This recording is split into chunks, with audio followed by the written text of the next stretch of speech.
That's that sound. Oh no, Spike. Oh no.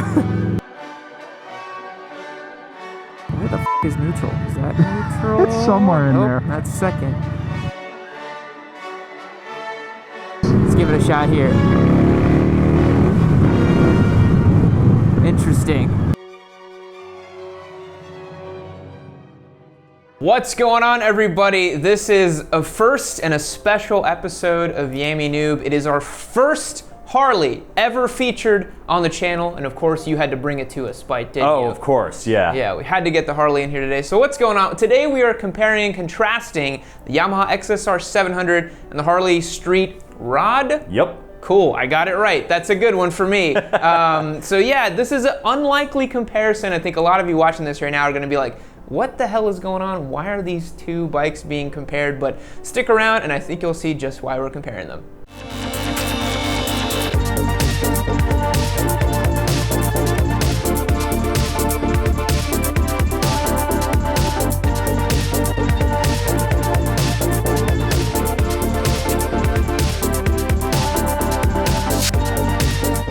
All right, so normally, guys, I like to run point on these videos and show you guys where we're going, but to be honest, Spike, you came up with this video, so why don't you tell us why we're comparing and contrasting these bikes today? Yeah, sure. So the thing that I had said earlier was I think that the Yamaha XSR is a naked bike cosplaying as a cruiser, and this is a cruiser cosplaying as a naked bike. And as a result, I think the Venn diagram really kind of overlaps between these two motorcycles. I actually owned this bike, put about 5,000 miles on it, and the one thing that really stuck in my head when I first threw a leg over the Yamaha is, man alive, this feels like a cruiser. So I figured it would be worthwhile to really throw these bikes head to head because they're so similar in a lot of ways, despite the fact that this is a Harley and everyone knows Harleys don't make a ton of power or they're not too sporty. Yeah. But this really kind of was a paradigm shift for Harley when it first came out. Oh yeah, mid-mounted controls, proper like sporty handling. Like I think for a lot of Harley guys, they took it out and they were like, whoa, this thing can actually kind of get it. Yeah, no, this is definitely probably the sportiest bike aside from the Bronx, which isn't out yet, on the Harley lot. And which, when that comes out, we will probably get one as a giveaway bike because I just want to see what it's all about. I'm curious to ride that bike. Yeah, I think, you know, it's funny because I used to have an FZ07 as part of our giveaway series last year, and so I'm familiar with the platform. And I was shocked when I got on this bike, and I was like, wow, they really changed it from the FZ07. Whereas the XSR900 feels exactly like an FZ09, this doesn't feel like an FZ07 at all. This, like you said, feels very cruisery, very chill, relaxed, kind of standard UJM feeling type of bike. But let's run through specs, because I think then the picture will be more clear about why these bikes are actually really similar. Sure, why don't you start off with the Yamaha over there? Yeah, so the Yamaha over here, FZ07, features a 647cc parallel twin, makes about 75 horsepower and about 50 foot-pounds of torque. Everyone knows and loves these engines. They work really, really well. They have that awesome cross-plane sound. Once you get an exhaust on these bad boys, they really open up and sound pretty sweet. So tell me what the Street Rod comes with. So the Street Rod has an extra 100 cubes on that. This has the 60-degree V-twin with 749 cc's, so right up there on that 750. It actually makes about 75 horsepower and 50 foot-pounds of torque. Funny how that works. We're actually talking pretty much one-to-one aside from engine displacement. Yeah. What's the weight on that bike? This bike actually comes in wet at about 519 pounds. That is with the stock muffler, which we don't have here, so I bet you we're down just under the 500-pound mark. Yeah, that's a huge weight difference over this. This bike weighs about 405, 410 pounds, somewhere around there, wet and fully ready to ride, so this is much lighter. Yes, yeah. You actually really do feel the weight in this bike, despite it being such a compact machine. You know, it's funny, I'm looking at it, where is that weight? Is it just the engine made out of like iron or something? Or like, why is it so heavy? It's all over the place. So the frame is steel as opposed to aluminum. Yeah. Which that right there is a ton of weight. Yeah. The subframe is not small. Looking at the subframe there, it's just a nice simple tube steel. Yeah. This has a bunch of stuff in the tail end here. Really? One thing I know about these bikes is they come with 16-inch wheels, right? Yes. Thing about this bike is because it's descended from a cruiser line, this engine actually is literally half the size and the same engine as the V-Rod. Yeah. To give it a bit more of a sportier feel, they had to narrow the rake, drop that front tire size so that it sits just a little bit lower, so it can really carve into a corner just a little bit smoother. And is that the stock tire it comes with? Yeah, that is the Michelin Scorcher, a very Harley name. It looks very hard. It doesn't look like a super grippy tire, but you know, with these Pirellis over here on the Yamaha, they're probably going to compete neck and neck. Believe it or not, I've had this bike on the sidewalls at full throttle. It feels just fine. Okay. So. Yeah, I do think it's funny. I think Ari Henning mentioned that, where he's like, oh, sport touring tires are plenty enough for the street. And I do agree, like, you guys really don't need super courses to go out and have fun on a weekend with the twisty roads and a couple friends.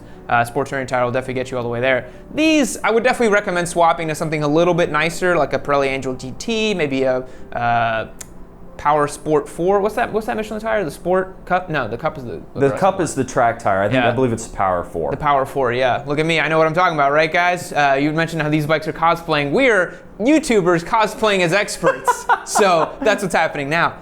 What else? Non-adjustable suspension on this, 41 millimeter fork. I think that's the same over there, right? 43 millimeter inverted fork. 43 millimeter inverted fork on the Harley, non-adjustable as well, so pretty similar. But we do have dual piggyback shocks in the rear, that is a funny thing. Are preload adjustable. Yeah. These shocks feel really good. Yeah. When you get it out in a corner, you'll really start to feel just how planted that tail feels, despite all of the weight. Yeah.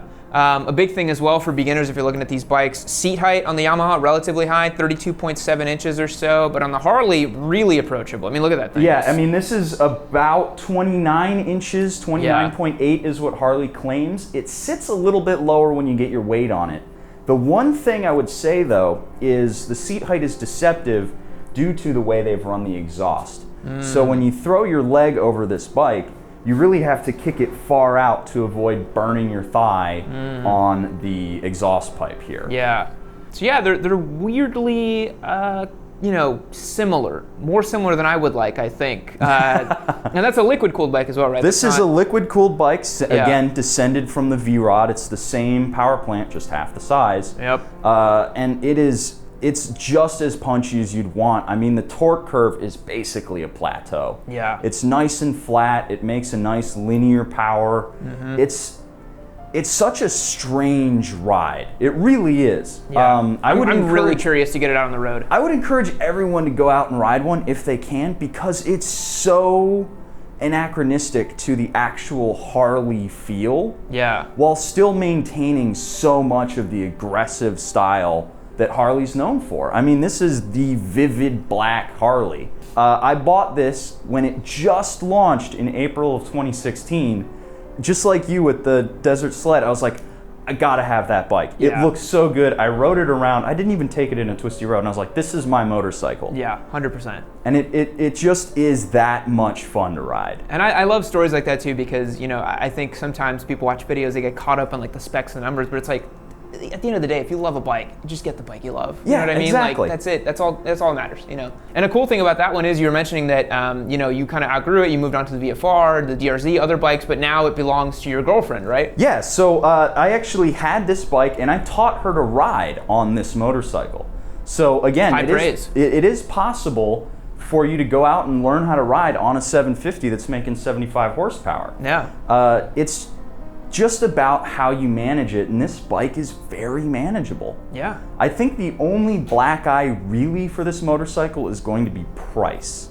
We should talk about that, yeah. This motorcycle comes in at about $8,900. Out the door, you're looking at closer to 10 grand. That's that Harley Premium. It's a Harley Premium, but again, you need to be willing to look past that to really get into the mode of the Harley. It's kind of like a Ducati. You do sound like a Ducatista right now. You're like, what is price? Money is just a figment of our imaginations. Just get the bike you want. So yeah, the XSR700 comes in a little bit lower, but not that much lower actually. I think it's like $84.99 or $86.99. That's actually surprising. Exactly. I would have expected that to be around $7,000. Yeah, no, it's actually kind of expensive, brand new. You can find good deals on them. We certainly didn't pay $9,000 for this motorcycle. You can find good deals on XSR700s, Yep. but it is a little pricey, honestly, for what it is. But you know, it is an FZ07, and that is about that $7,000 mark. But the Harley is going to be a little bit more expensive. Features, technology, anything on that bike? ABS, right? The best thing that this has is going to be ABS. It works. I've used it before. It's perhaps not the best ABS unit on the market, but is it really intrusive? It's really not. It's just on the back brake, to be honest, where it doesn't feel like it actuates as fast as something like a Japanese unit would. But otherwise, this is a pretty stripped down, raw experience. I actually installed these heated grips myself. Cool. These are just like the standard Oxford stuff, but it comes from the show floor just a stripped down, ready to ride Harley Davidson. Now this is a weird question. I don't ask it very often because I think all motorcycles nowadays have 6 speeds, but that's a 6-speed, right? Yes, it is. Okay. It, again, same engine as the V-Rod. That was a 6-speed. This is a 6-speed, and it's actually not that out of the ordinary to ask that question when you're talking about Harleys. The Sportsters come with a 5-speed transmission. I think the only Sportster, and I might be wrong about this, that had a 6-speed would be the XR1200, which was the sportiest Sportster. Yeah, Spite's pulling out his deep lore about Harleys. I'm way out of my element here, guys. I don't know anything about Harleys. Yeah, this is a really interesting comparison. I think now the only thing left to do is just get them out on the road and see what they're like. Let's do it. Alrighty, Spite. This is it. This is it. As I was saying, 5 years of motorcycling has led to this moment.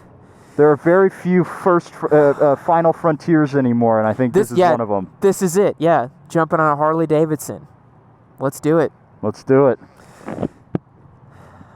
So we just rode up through here. So I have a question for you. What is this over here? What is that? That is the heated grip controller. Okay. I mounted it kind of half-assed right now because I need to get a handlebar mount for it. Okay, and neutral. So far it feels like a normal motorcycle, which is good stuff. Let's see how she sounds. Nope. Why does it not? You may have to let go of the clutch and pull it back in. Do you have your kickstand on? No, it's pulled up. I'm in neutral. Do you have the ignition switch on? Oh. I didn't even see it because it wasn't red. I'm so used to it being red. Yep. There we go.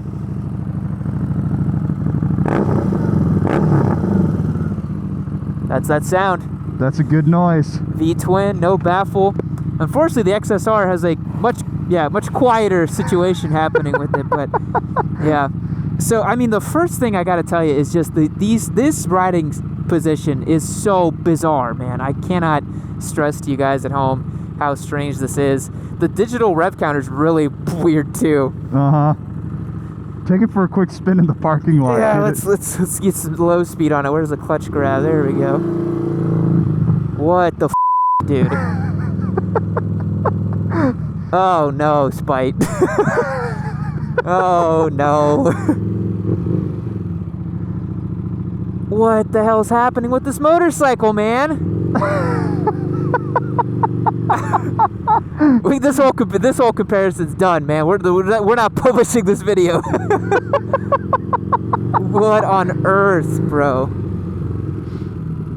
I do like the. Oh wow, yeah, that throttle really is an on-off switch. Wow, what the hell? That throttle is jerky, man. That's the tune. That's my fault.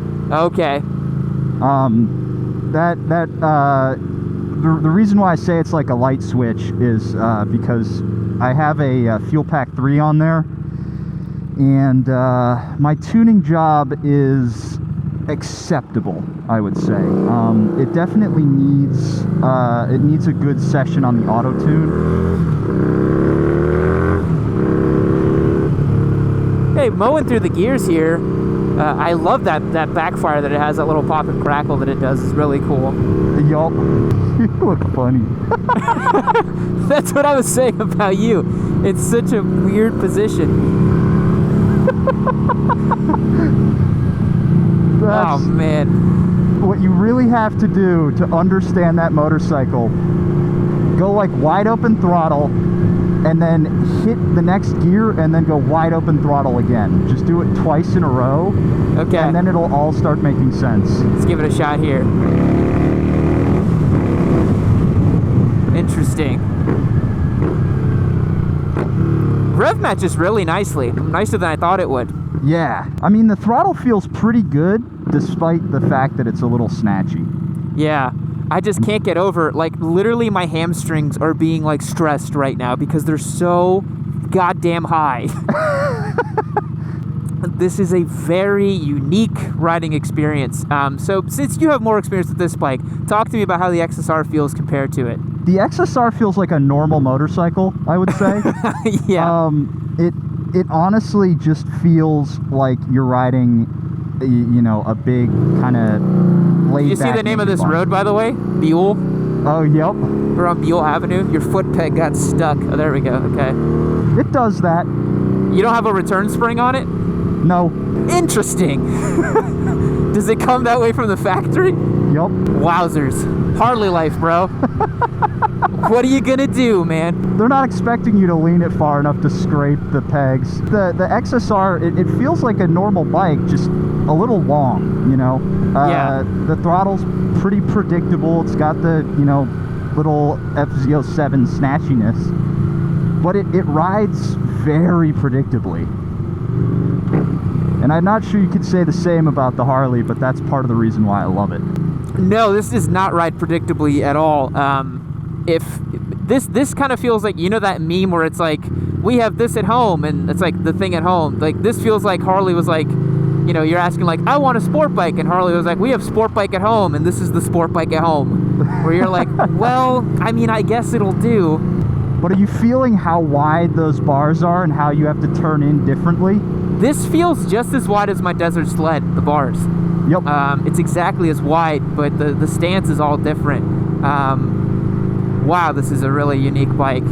Yeah, so I think when we started this comparison, we were like, oh yeah, like these bikes are actually really similar. The ergos are really what's separating these motorcycles at this point, for me personally. Mm-hmm. Like, just the way you sit on them makes it so different. And I think that's something that a lot of people don't think about when they're thinking about getting started to ride. They don't think about the ergos as much.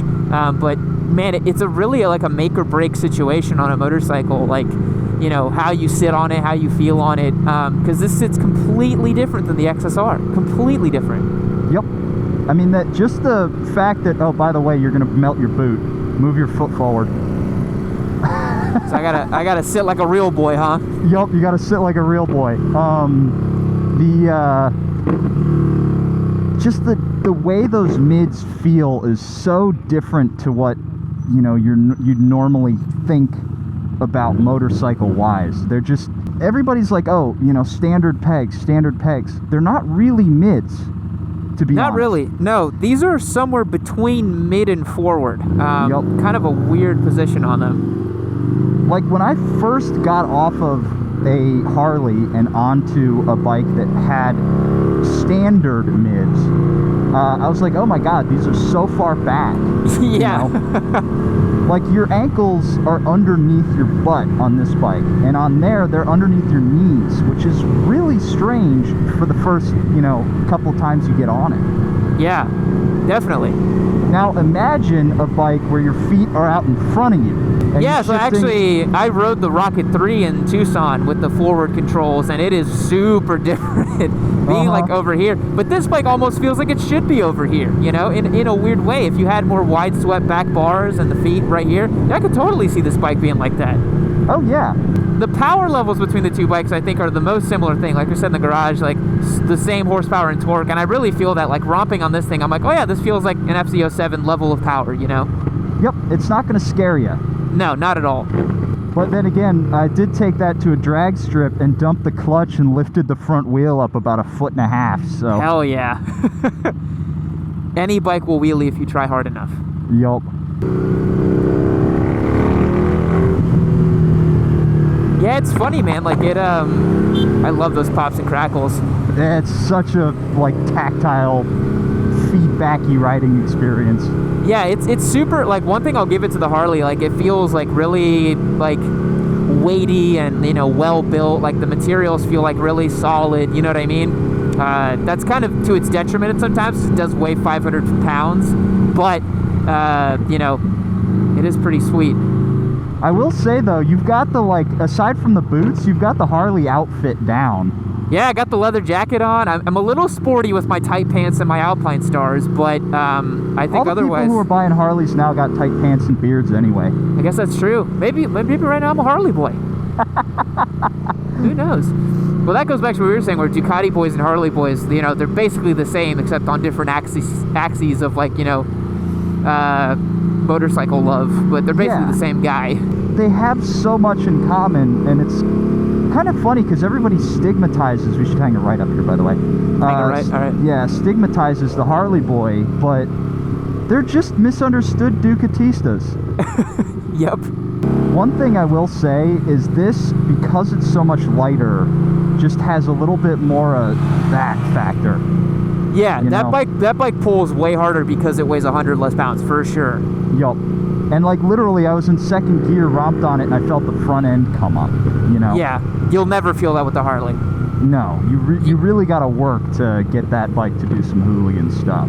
Yeah. But as we were saying whenever we were jumping up here, I mean, you love this bike, right? Like, you... Absolutely love it. Yeah, talk to me about why you love it. Well, first of all, I think I love it just because it was my first bike, you know? Well, first real bike. It's a real bike! Yeah. I had the Street, and that was okay. It was very flawed. Really quick, just to tell the people at home, what is the difference between the Street 750 and the Street Rod? Because I don't even know. Okay, so the Street series of motorcycles originally came about because Harley wanted to compete in India. And so the Street series was born, the 500 and the 750. The brakes were so shitty, but the rest of the bike felt pretty capable. And so well, let's take another stab at it and make a sportier bike. So what they did was they changed the way the frame works on that. They put the dual discs on it, and they rotted the engine out so it makes a little bit more compression and revs a little bit higher. The Street stopped at about 8,000 RPM. That stops at 9. I think 9.5 maybe. And they put drag bars on it so you could corner it just a little bit more, and really kind of just gave the bike a sportier presence. I will say, you know, kind of I'm not flicking into corners here, but kind of just flicking it side to side. It's surprisingly nimble, you know? Yeah. It's kind of weird. It's weird how it really just kind of darts in. It's a bike that in a corner will keep up with pretty much anything out there. I've had that all the way over on the edge, and it's fine. You know, occasionally there's a little bit of wobble and squirm, but it's not that bad.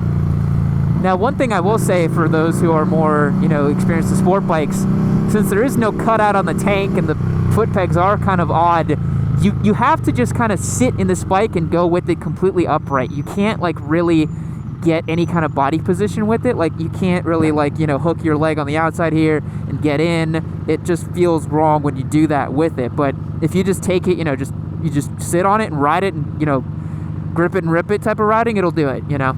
As somebody though who has had that bike at 10/10ths, I've pushed oh, you never taken it to a track. You're having it at 10/10ths. I was a different rider. I was really pushing it, and you can lean it really far over if you've got the balls to put all your weight on the outside and hang an ass cheek off the seat. The wheelbase is actually surprisingly short. Like, I'm looking at it compared to the XSR, and it's pretty similar. Like, I don't really see it, you know, as it's not a super long bike or anything like that. The rake is relatively steep. It's not raked out or anything like a cruiser.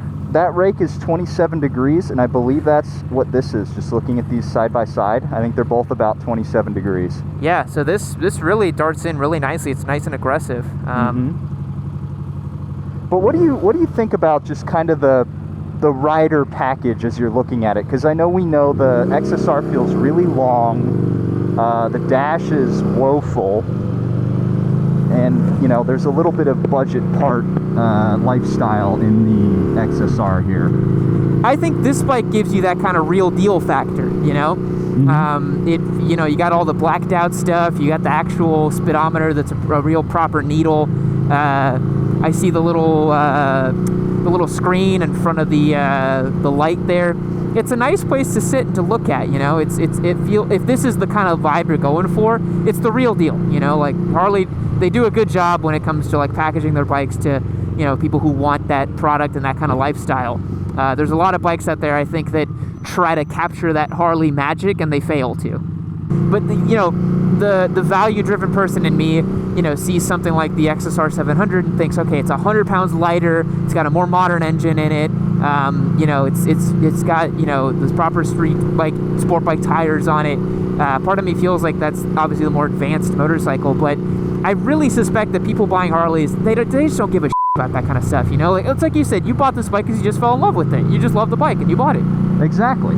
I'm actually really shocked at how quickly this bike flicks in. It does really, really well. Kind of these really kind of, you know, neighborhood corners over here, like these little, you know, bends between this neighborhood. Obviously, I'm not really flicking it in or pushing it or anything, but I'm shocked at how it does, honestly. So I think one thing to answer here is, you know, does the street rod deserve your attention or your consideration if you're looking at something like the XSR700? It's a different motorcycle. Like it's really not a direct comparison, but if you're looking at thinking like adjacent bikes, I think it can make a case for it, you know? Absolutely. I think they've nailed kind of a neo retro style sort of without even trying. Yeah. Mostly just because Harleys have that kind of timeless look about them. Yes. The way that the engine delivers its power, it's pretty similar despite not being as rowdy. And dollar for dollar, I think you would, if you're a little bit smaller than myself, or even probably you, the Harley would be, I would absolutely look at it. Would I buy it again myself? Maybe not. Yeah. But as somebody who owned it for, you know, several years and put 5,000 miles in the saddle, I loved it. I loved every minute with it. I think, yeah, you bring up a good point. If you're vertically challenged and, you know, you want that kind of a more sporting motorcycle that has a good amount of torque, that's going to have a low seat height that you can learn with, and, you know, if you do like Harleys, I mean, you know, it is what it is. There's no comparison. Like, you wouldn't feel right having a Yamaha if you wanted a Harley. So, you know, if that's what you want, it's what you want. You know, the heart wants what it wants. We were talking about this earlier, like, well, I got my Ducati. Like, I never considered myself a Ducati guy, but I saw the Desert Sled, and I was like, there it is, the bike I've wanted my whole life. Like, wow, look at it. So maybe, you know, you look at this thing and you just fall in love with it. You love that big side airbox. You like the V-twin sound. You love the feeling of being on an American bike. That's important to some people, being like on a true blue American motorcycle. So if that's what you're looking for, it's a cool ride. It's certainly surprising. I think it's not what I expected at all, for sure. I will give the caveat that everyone in the comments is going to say is, oh, that's not a real Harley. You gotta get a 1200. You gotta get a Road Glide Fat Boy Eagle Glide to really feel the Harley. Yep. It definitely doesn't feel like a lot of other Harleys on the lot. Its closest cousin, again, is the V-Rod. And that bike also feels a little bit more cruisery than that does. But you have to, like, unlearn stuff. Like, you're not putting your weight on your balls like you normally would. You got to keep it in the middle. Yeah. It's a completely different way to ride. Totally. You know, to your point, would I buy this bike? No. I wouldn't buy this bike. But it's an interesting motorcycle, and I think it definitely deserves a look if you are thinking about getting one of these bikes as your first. Where the is neutral? Is that neutral? It's somewhere in there. That's second. There it you is. go. Okay. Just like my sled, can't find neutral. Yeah. So I mean, this was an eye-opening experience to be on my first Harley here. I think it's exactly what I expected and not what I expected at all, which is, I think, interesting. And again, you know, the street rod is not every, it's not the prototypical Harley. It's not your big cruiser 1200cc road glide or whatever the hell. But oh, dude, no, 1200 cc's. That's a small bike. That's a girl's bike. That's a girl's bike. You're right. Sorry, the 2000 cc or 1200. What you guys measure in cubic inches, right? I forget. They're all cubic inches. Yeah, no, the real one is the 114 Milwaukee 8 Screaming Eagle. Oh my God, Harley boys. Yeah, totally not my scene or my element, but an interesting experience nonetheless. I hope you guys enjoyed the video today. Hope you, maybe you were thinking about this bike and you realize that it's something that might make sense for you. And yeah, I think it does make sense for some people. It's a cool bike. Yeah, I love it. But all right, guys, thanks for checking out this video. I think we forgot to mention at the beginning, but we are giving away the XSR, so maybe you can put that up on the screen as a text box or something that it's a giveaway bike. So if you want to win the XSR700, hit the link down below. Go to YammieNoob.co, get yourself signed up. You can always buy merch as well and get entered that way. This is Spite's bike, so nothing's going on with this one. Not a press bike, not a giveaway bike. This is one that's a permanent part of the fleet. But we'll catch you guys in the next one. See you later.